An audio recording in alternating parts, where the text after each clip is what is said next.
Hello बच्चों, आज हम लोग भिन्नों को प्रतिशत में बदलना सीखेंगे। भिन्नों को प्रतिशत में कैसे बदलते हैं। यहाँ पे देखिए 1/2 ये एक भिन्न है, इसको कह रहा है प्रतिशत में बदले। तो प्रतिशत में बदलने के लिए हमें क्या करना पड़ता है। तो सबसे पहले यहाँ पे देखिए 1/2 ये एक भिन्न है। जब भी कहे प्रतिशत में बदलने के लिए तो 100% से हमें गुना करना है। तो पहले हम इसको लिखेंगे, यहाँ पर लिखते हैं 1/2। फिर क्या है, गुना करेंगे कितना से, 100 से। क्यों? क्योंकि प्रतिशत में कह रहा है बदलने, तो प्रतिशत में बदलने के लिए 100 से गुना करना पड़ेगा, 100% से गुना करना पड़ेगा। अब यहाँ देखिए फिर से हम लिखेंगे। अब यहाँ पे देखिए 1/2 गुना 100 लिख दिया। अब इसको गुना करके हमें यहाँ लिखना है। तो 1 को 100 से गुना करेंगे तो कितना हो जाएगा, 100 बटे, अब यहाँ पे देखिए 2 है, यहाँ पे हर में क्या छुपा हुआ, 1। तो 2 को 1 से गुना करेंगे तो यहाँ पे कितना हो जाएगा, 2। अब यहाँ पर आपको समझना पड़ेगा, यहाँ पे हम कटाएंगे तो ये कटेगा 2 से। 2 1 कम 2 और 2 पंचे 10 और ये 0 यहाँ आ गया 50। तो इसका आंसर कितना हो गया, 50%।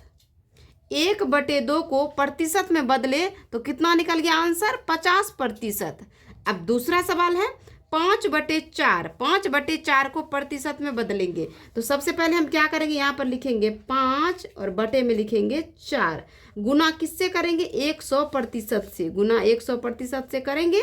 अब यहाँ देखिए तो 5 को 100 से गुना करेंगे तो कितना हो जाएगा, 500। हम यहाँ पे लिखते हैं 500 और बटे का लाइन खींचेंगे। अब यहाँ देखिए 100 के नीचे 1 छुपा हुआ है, तो 4 को 1 से गुना करेंगे तो 4 एकम 4 होगा। और जब हम इसको 4 से कटाएंगे तो ये 4 एकम 4 और ये 500 कट जाएगा कितना बार में, 125 बार में ये 500 कट जाएगा 4 से। तो अब यहाँ पर इसका आंसर कितना हो जाएगा, 125%। तो यहाँ पर लिखेंगे 125%। ये इसका आंसर हो गया। अब बनाते हैं तीसरे नंबर का सवाल। 2/7 है तो यहाँ पे लिखेंगे 2/7 गुना किससे करेंगे, 100% से करेंगे। तो 100% लिख दिए। अब इसको गुना करके यहाँ पर लिखना है तो बराबर का चिन्ह देंगे। 2 को 100 से गुना करेंगे तो कितना हो जाएगा, यहाँ पर हो जाएगा 200। और फिर 7 को 1 से गुना करके, यहाँ पर 1 छुपा हुआ है तो 7 को 1 से गुना करेंगे तो ये 7 हो जाएगा। ये 200 और बटे 7 है। तो इसको क्या करेंगे, हम पूर्णांक में बनाएंगे। तो पूर्णांक में कैसे बनाते हैं, तो यहाँ पर देखिए जब हम 7 से भाग देंगे 200 में, 200 में, तो 7 दूनी 14, 2 बार में लगा 14 लगाए। फिर यह 10 में से 4 गया, 6 बचा, 1 में से 1 कट गया, फिर ये उतारे। अब यहाँ देखिए 10 में से 4 गया, 6 बचा, ये 0 उतारे, ये 60 बन गया। 8 बार में यहाँ पे लिखेंगे 8 और यहाँ पे लिखेंगे 56 और घटा देंगे 10 में से, ये 10 में से 6 गया 4 और ये 5 में से 5 कट गया। अब देखिए इसको पूर्णांक में कैसे बनाते हैं। यहाँ पर बटे का लाइन खींचेंगे। हमारा जो भागफल निकला उसको हम यहाँ पे लिखेंगे 28 पूर्णांक, ये 4 आ जाएगा ऊपर और 7 आ जाएगा नीचे। अब देखिए जब हम भाग दिए तो इस तरीके से पूर्णांक में आ गया। ये 28 आप देख रहे हैं, ये भागफल जो हमारा निकला ये हो गया पूर्णांक।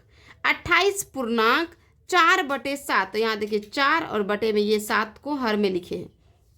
2/7 को प्रतिशत में बदले तो कितना निकल गया हमारा आंसर, 28.4/7%। कितना हो गया, यहाँ देखिए यहाँ पे क्या कह रहा है, 1/3 को बदलने। तो यहाँ पे पहले हम लिख लेते हैं 1/3 बराबर देंगे 1/3 गुना किससे करेंगे, 100 से। 1/, यहाँ पे जगह नहीं था तो यहाँ पे लिख दिए 1/3 गुना 100 से करेंगे, 100% से। तो 100% लगा दिए। अब यहाँ देखिए क्या करेंगे, हम 100 को 1 से गुना करेंगे तो 100 हो जाएगा और बटे में 3 को 1 से गुना करेंगे तो 3 हो जाएगा। अब क्या करेंगे हम, जब हम 100 में 3 से भाग देंगे, 3 से पूर्णांक में हमें इसे बनाना है। पूर्णांक में जब हम बनाएंगे तो 3 से भाग देंगे तो 3 तिहाई 9, 10 में से 9 गया, 1 बचा, ये 0 यहाँ पे उतर गया। फिर 3 बार में लगाएंगे 3 तिहाई 9, यहाँ 9 उतरा। फिर यहाँ पे 10 में से 9 गया, 1 बचा। अब देखिए इसको पूर्णांक में, ये हमारा जो भागफल निकला इसको यहाँ पे लिखेंगे पूर्णांक में। 33 पूर्णांक ये जो हमारा शेष बचा है इसको लिखेंगे अंश में, यहाँ पर अंश, और जिससे हम भाग दिए वो हर में लिखेंगे। तो इसका आंसर हो गया 33.1/3%। 1/3 को प्रतिशत में बदले तो इसका आंसर हुआ 33.1/3%। इसी तरीके से भिन्नों को प्रतिशत में बदलते हैं। आप सभी को वीडियो देखने के लिए बहुत बहुत धन्यवाद।